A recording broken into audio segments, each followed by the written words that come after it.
பேசுகிறேன். ஆனால் சீரியஸாகவே ஃபீல் பண்ணேன். ஏன்னா ஒரு பெரிய மனுஷன் ஒரு 35 வருஷமாக ஒரு அரசு கட்சி நடத்தியிருக்காரு. இந்த ஆட்சியில் கட்சிக்காரனுடைய மண்டை உடைக்கப்பட்டுச்சு. விசிகாவுடைய தொண்டனுடைய தோழருடைய மண்டை உடைக்கப்பட்டுச்சு. சைலண்ட் மோடில் இருந்தாப்புல. விசிகா கட்சிக்காரன் மீது குண்ட சட்டம் போடப்பட்டுச்சு. சைலண்ட் மோடில் இருந்தாப்புல.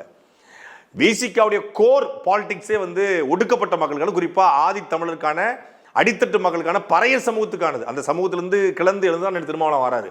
அந்த சமூக மக்கள் மேல்பாதி கோவிலுக்குள்ள போக முடியாமல் தடுத்து நிறுத்தப்பட்டு சீல் வைக்கப்பட்டுச்சு.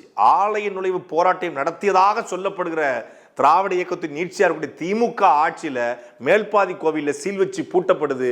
சைலண்ட் மோடில் இருந்தார் திருமா.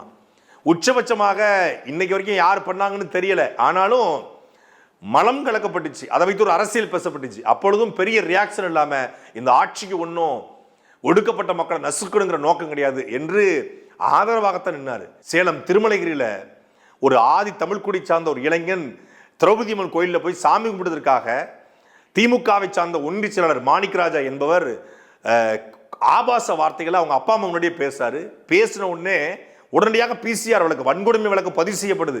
ஆனால் வன்கொடுமை தடுப்பு சட்டத்தில் கைது செய்யப்பட்ட ஒருவர் 3 நாளில் வெளியே வராரு. அண்ணன் திருமா அமைதியாக இருந்தார்.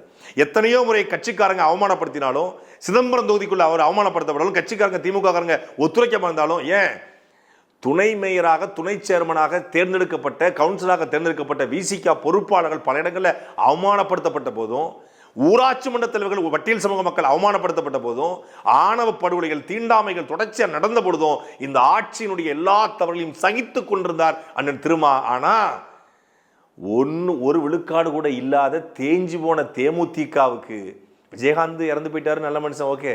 ஆனா தேஞ்சு போன தேமுதிகவுக்கு சந்தையில் விற்பனையாகாத முத்துன கத்திரிக்காயை கொண்டு போய் விற்று 9 சீட்டு வாங்கிருச்சு அம்மையார் பிரேமலதா.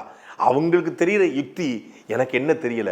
அவங்களுக்கு 9 சீட்டு, ஆனால் 2 MP வச்சு இந்த ஆட்சியினுடைய எல்லா தவறுகளையும் மறைத்த ஆதரவாக நின்ற எனக்கு மீண்டும் 6 சீட்டாகிற இடத்துல தான் அண்ணன் திருமாவளவன் வெடிச்சுட்டாப்புல, குமுறிட்டாப்புல. இந்த சிவகாசி படத்தில் யாத்தா தங்கம் வெடிச்சிருத்தா அப்படிம்பாங்களா, அது மாதிரி வெடிச்சுட்டாப்புல. வடிவேல் சொல்ற மாதிரி வெடிச்சது பஞ்சு மட்டும் இல்லடா, அந்த கிளியோட குட்டி நெஞ்சிருந்தாங்கிற மாதிரி அண்ணன் திருமாவளவன் செதறிட்டாரு. இப்படி அவர் ஒரு பக்கம் செதறி நிற்க, கம்யூனிஸ்டுகள் ஒரு பக்கம் கலங்கி நிற்க, ஒரு பக்கம் மதிமுக எது கொடுத்தாலும் ஓகேங்க, பரவாயில்ல பரவாயில்ல அப்படின்னு தைரியத்தை வரவழைச்சிக்கிட்டு மதிமுக நிற்க, அப்படின்னு விடாப்பிடியா நிற்கிறாராம் தமிழ்நாடு முதலமைச்சர் ஐயா ஸ்டாலின். No compromise. புதுசாக நிறைய பேரை கொண்டு வேண்டியிருக்கு. கட்சிக்காரனே நிறைய பேர் சீட்டு கேட்டுக்கிட்டு இருக்கான். இளையவர்கள் வராங்க, இருக்குன்னா இருங்க, இல்லைன்னா ப்ளீஸ் கோ அவுட். காங்கிரஸ் சொன்னதா உங்களுக்கும், இருந்தா இருங்க, இல்லைன்னா அப்படிங்கிற ஸ்டைலில் லோகா அவர் எவனோ நல்லா இருக்குன்னு சொல்லிட்டான் ஐயா ஸ்டாலின்கிட்ட. இவன் போகிற இடத்துலலாம்